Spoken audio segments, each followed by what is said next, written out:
the way it's working is that some states are choosing to close like the developed campsites in their national forests. And then others are actually keeping them open. So you really have to go forest by forest and look to see what's going on.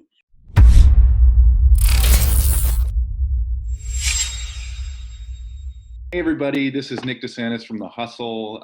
Welcome to another episode of Behind the Hustle, the show where we take you behind the scenes to tell you a little bit more about some of the stories that we're working on. And I'm really excited about today's episode because we're here to talk about van life. And this is a trend that you may have heard of on Instagram or on social media, people who essentially live life from the road. And we actually, about a week ago, we wrote a story about this in our daily email. And it was not something that I obviously had heard the Instagram hashtag and had read a little bit about this trend, but didn't know a ton about it. But luckily, we have a contributor who writes for us out in San Francisco. Her name is Mia Sullivan, and it turns out that she is actually planning, as soon as the shelter-in-place orders lift, to hit the road and live a little bit of the van life herself. So I wanted to invite her in to talk a little bit about where the idea came from and what she was planning. So thanks a lot, Mia, for joining us. I really appreciate it. Yeah, of course. Hey, everyone. So I know now is kind of feels like a strange time to choose to move into a van. But me and my fiance have been planning on doing that in the summer. So we're hoping to still go. And just a little bit of background on how the idea came about for us. We were really interested in taking a year off and traveling, living a more simple life. And we're big backpackers. So we thought we'd be pretty good candidates to move into a small space. And we have a big dog who's going to be traveling with us. So we're designing our van with him and kind of our lifestyle in mind. Yeah, one of the things that you had called out in the story that you wrote for us a couple days ago was the fact that there's sort of a wide variety of vans, and there are certain people who sort of do a more low-tech version of it, and then there are other people who have vans that you sort of called kind of mini bunkers. So you sent me a couple pictures of the van that you're actually like building out, it looks like. Tell us a little bit about what that looks like. Yeah, so it is a 2015 Mercedes Sprinter van. It has a 170-inch wheelbase, so it's one of the longer ones. There's like a shorter one, then a bit of a longer one. I would say our build out is going to be definitely more like the bunker than bare bones. So we'll have running water, we'll have heat. We won't have a full bathroom, but we will have a toilet and we'll have an outdoor shower situation. So it will be pretty contained. We won't have to rely on gyms or uh, you know bathrooms in random towns. So I'm feeling pretty good about that, especially now. And we were going to get a smaller water tank, but we're opting for the bigger 35-gallon tank, given the pandemic. So I'm feeling good about that. How's the renovation going? Like, you sent me some photos. Has it been challenging? Have you run into headaches? I'm curious about sort of what that process has been like. Yeah, so it's going well. It is very challenging for me. My fiance is the builder out of the two of us, so he's been the one who is figuring out, like what to do and what to buy, and then I am the assistant. So the other week we cut out a window in our van. It's the third window that we've installed, and he was the one who was doing like all the cutting and the planning and the measuring, but I was basically, helping him, handing him things, cleaning. So it's going well, but there are certain things coming up like the electrical wiring that I know he's pretty nervous about. So far, cutting a window into a van is nerve-wracking, and I think we Sure. handled it well. So far so good. Good. I mean, it certainly looks. I was surprised at how big the van was. But it certainly looks like things are going well. Yeah, it's pretty big. I think that with the two of us and our dog, it'll probably be a good size and probably won't feel very big once we have everything in it. But right now it's really just an empty box with insulation and a few windows.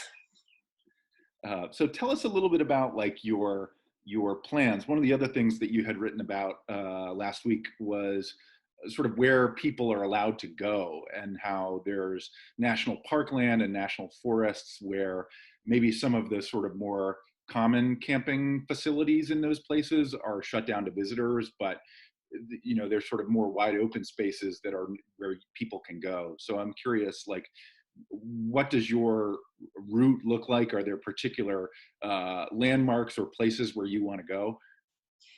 Yeah, so um, we were planning on doing more of we're going to start going up the West Coast. So I live in San Francisco. We're going to go up the West Coast and hit Oregon and Washington State. However, much of the land right now is closed in Oregon. And because we're starting a month later than we wanted to, we're going to actually skip that for now and do that on the back end of our trip. So we're going to head to Montana, Idaho and Montana first and hit national forests.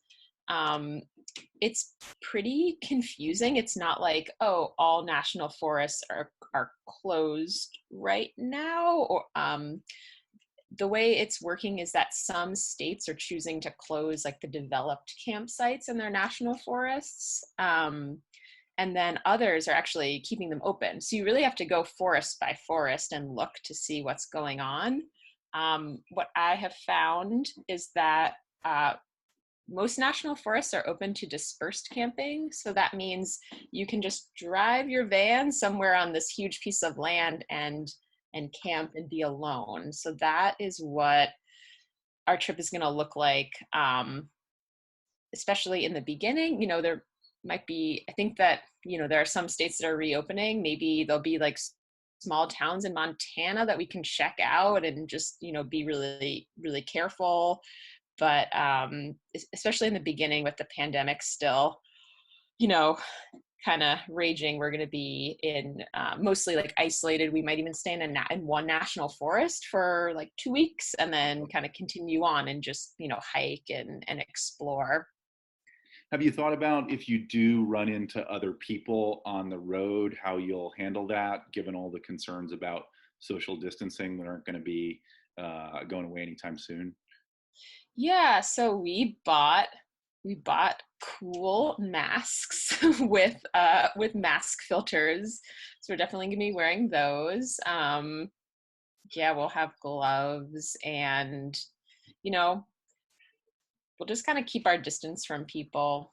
Um, I think that we're going to be interacting with a lot fewer people than we kind of happen to interact with now, just going to the grocery store and like being in a city. So, I think that if and when antibody tests are available, that's, obviously something that we'll be interested in doing so we can, you know, feel more safe meeting people. But I think for the beginning, it's going to be like masks, keep our distance.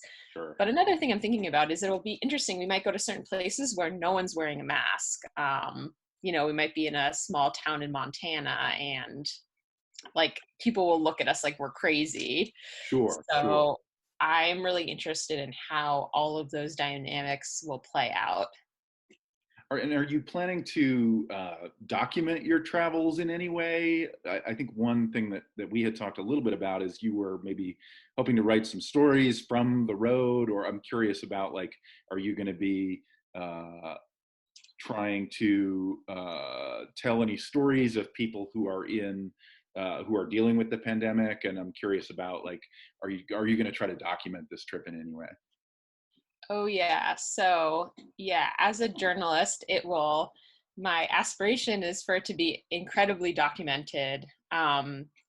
So the main thing I'm doing is a podcast. It's called Places. It will launch in mid-June. and it's going to be about it's going to be stories about like small towns across the US. That was my original plan for it, and I'm already a few episodes deep just on the background, from kind of how we're planning to go Sure. about the trip. However, I do think that with the coronavirus situation, the focus may change a little bit. So that's still to be determined from my end. But yeah, the podcast will also weave through our experiences traveling on the road. So that's one thing I'm doing. And then yeah, I am planning to collect stories on the trip, and yeah, I want to write about like what it's like, what kind of like how people are living in smaller towns, because I think that the view that I'm getting is this is how people are living in cities, and I think that that's a lot what's being reported on, but like how are people approaching it in small towns? Are they afraid of it? Are they like this is ridiculous? So Sure. I'm really interested in that, and kind of the rural urban divide of fear in the crisis. In maybe some places that haven't been quite so hard as hit as places like San Francisco or DC, where I am. Yeah. Um, I'm also curious, like as you talk to friends and family about your plans, are there misconceptions that come up, or things that you where you have to sort of uh, people try to talk you out of it, or they have concerns that they raise? I'm curious, what is the reaction when you tell other people about your plans? Have they been supportive? Are there things that you have to sort of explain? What do some of those conversations look like? Yeah. So in the like before the pandemic, I think everyone was extremely supportive, even to a point that it really surprised me that people were so supportive. Mm. But at the same time, I think that a lot of the people I was telling know me very well, and it's the type of thing that's like, oh, that makes sense that you would want to do that. Maybe like they wouldn't want to do that, but it makes sense for you. So yeah, I felt really lucky for people to be supportive. I think now, honestly, it's surprising, but no one has said, oh, I think that you should postpone this trip. I don't think it's a good idea to do it, this year or anytime soon. But I wonder if people kind of think that, but they don't want to burst our bubble. Sure. um, but some people have said, oh, well, we just want to make sure you have a great experience, and we don't want you to like not be able to go to the places that you wanted to go and do the things that you wanted to do. And so that I get that. But the other people say, oh, well, that seems like the most socially distanced thing you could do right now, like live in a van just with your, partner and boyfriend, and like hike around in places that there, aren't people. So It's not as if you're getting on a bunch of airplanes. yeah. So I don't know. I mean, no one's come out and said, I think this is a horrible idea That's yet to good. me. So Good. there are What would you people. say is the thing that you're like most looking forward to? Obviously, circumstances are different now, but what's the thing that you're most excited about? um so I think a combination between um like a slower pace of life, and being able to connect with people and tell stories about places that are foreign to me. I think the connecting with people part is one thing I am anxious about. That's a huge part of the trip, and if we can't like interact with that many people, I think it will be very unfortunate, but I'm optimistic that we can figure out creative ways to still connect. Cool. That's really good.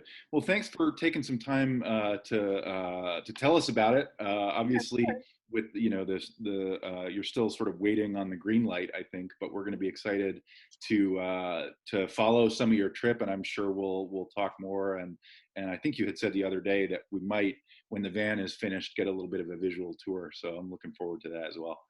Yeah, absolutely. Yeah, I'd love to show everyone around. It should be done at the end of June. So Cool. Well, good luck with the rest of the renovations. I hope everything goes well, and thank I'm sure you. we'll talk more soon. Thanks, Nick. All right. Thanks. Bye, everybody.